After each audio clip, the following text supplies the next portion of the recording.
There's one thing that I think should die pretty quickly in bodybuilding, and that is specifically the idea of having different body types. So for those of you who are probably not as, well aware on this, olden days, we used to have this really basic class typification thing for body types, which essentially was the ectomorph, endomorph, and mesomorph. And the idea was essentially that you have this range of 3 different body types, one of which is kind of predisposed to be extra skinny, maybe not build muscle as quickly, but you're generally pretty lean. One of which is, okay, you build muscle pretty easily, but you also tend to hold a bit of extra fat mass, and so you tend to be a bit bulkier. And then, basically you have one in the middle that's just sort of both. And that's not really based on anything scientific at all. I mean, it used to be passed around as kind of gold standard belief in the bodybuilding community. I remember that this was pretty common when I started out. I think I remember when I was reading Arnold Schwarzenegger's Encyclopedia of Modern Bodybuilding that he also lends some credence to it. But the reality is that this isn't really based in any science. It's not really a real thing. It's just sort of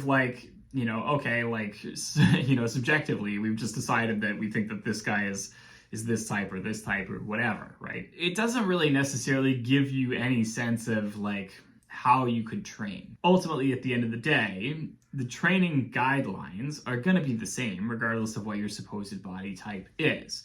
So regardless of whether or not you are ecto, meso, or endomorph, you're going to have to eat a lot of protein. You're going to have to keep training hard. You're going to have to, alternate bulk and cut cycles over time to get the results that you want. Yes, this might help a little bit in terms of explaining to you hey, you might just be somebody who tends to struggle with, cutting weight more so than another person. Or you might just be somebody who builds muscle a bit more slowly than another person. There are variations between individuals, and those are things that it can help to recognize that there are those differences, and you can plan accordingly based on how you might be slightly different from somebody else.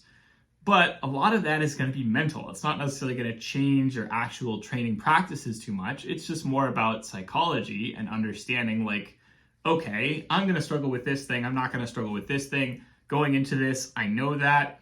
I'm not going to feel as frustrated when I start struggling with this thing or having an easy time with that thing or whatever, right? Unfortunately, I have seen so many garbage, new, weird body types. People are inventing this crap all the time.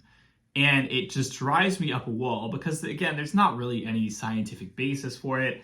And a lot of what it serves to do, I think, for most people is just kind of fearmonger and convince people that they're training wrong and they need to train differently when they probably don't. So you get all sorts of things where you say if somebody is a power lifter, they tend to train these muscles, and so that develops a particular kind of physique, and that's bad, so here's the stuff you should do to correct that.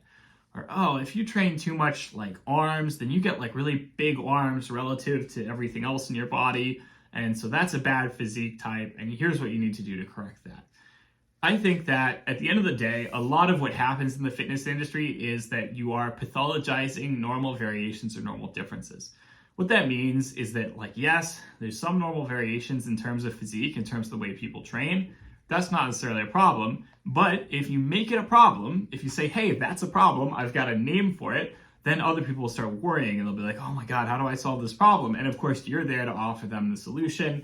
And of course, that gives you a following, that gives you, a product you can sell, that gives you, a way to, self-enrich. And of course, people may or may not be, recognizing that this is what they're doing. They may think that they're really legitimately doing a service to other people by, again, pathologizing these differences. But that's the actual sort of effect of it, right? At the end of the day, they are personally benefiting from having come up with this, even if they may think that they're helping people. And that may help some people as well. It may be that yes, this body type classification you've invented gives people the words to understand what they could do differently if they wanted to change their physique.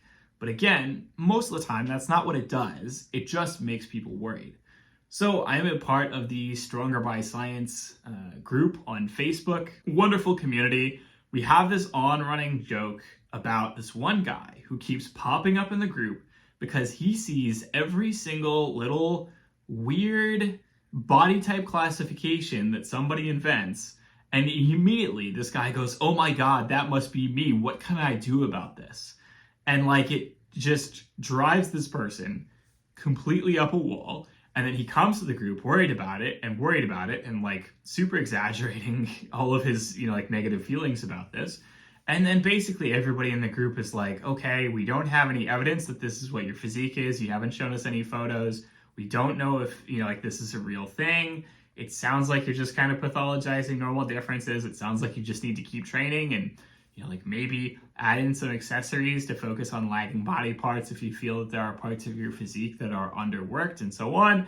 And like basically every time this guy just kind of gets mad that nobody really, wants to cater to his specific neuroses in this moment. And he ends up leaving and then coming back like 3 months later, the next time, some other weird physique type video pops up. And that's the thing. At the end of the day, so long as these classifications can be, I guess, useful to you in terms of your psychology, in terms of giving you some guidance about how you might be able to change your physique if that's what you wanted, then yes, like that can be useful. At the end of the day, I think it's way more trouble than it's worth. I think it's just pathologizing normal differences. I think all it does is just make people frustrated and upset and feel like they have something wrong with their physique when they don't necessarily. And the reality is that what most people need is not like, specific type classification for what their problems are. Very often, any real variances in your physique are not necessarily going to be caused by your training, provided that you are, training sufficiently well and you're training all your muscle groups effectively. It's going to be caused by the fact that you just have physical differences between you and the next person. There are huge differences in terms of your physiology, in terms of how you're built, in terms of basically like how thick your joints are, how long your limbs are. That's going to have the single largest impact in terms of how your physique ends up. You could have two people who both take a completely well-balanced program that targets all muscle groups pretty evenly, and you could put them both on the same program and they're going to turn out very differently. And that's partly going to be due to genetics, but also it's probably going to be just due to physiology in terms of, again, like limb length, joints, and so on. And so I worry that oftentimes these kinds of physique videos saying, hey, your physique is like fucked up because of X, Y, and Z, right?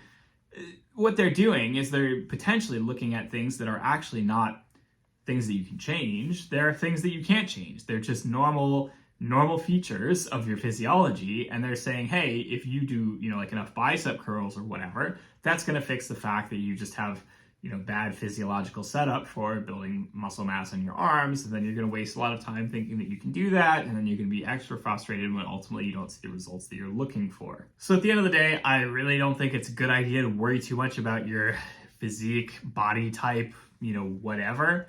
At the end of the day, I think the most important thing you can do is you can identify where you have weak points and you can say, hey, this is a weak point that I have. I want to focus on that. And so maybe prioritize that in terms of your volume of training for that muscle group relative to other muscle groups. And over time, that's probably going to be just the easiest way to see the kind of progress that you're looking for. And you also may have to admit to yourself that maybe there's a solid reason why it's lagging behind. Maybe it's simply that you don't have the right physiological setup to grow that muscle group as much as you'd like.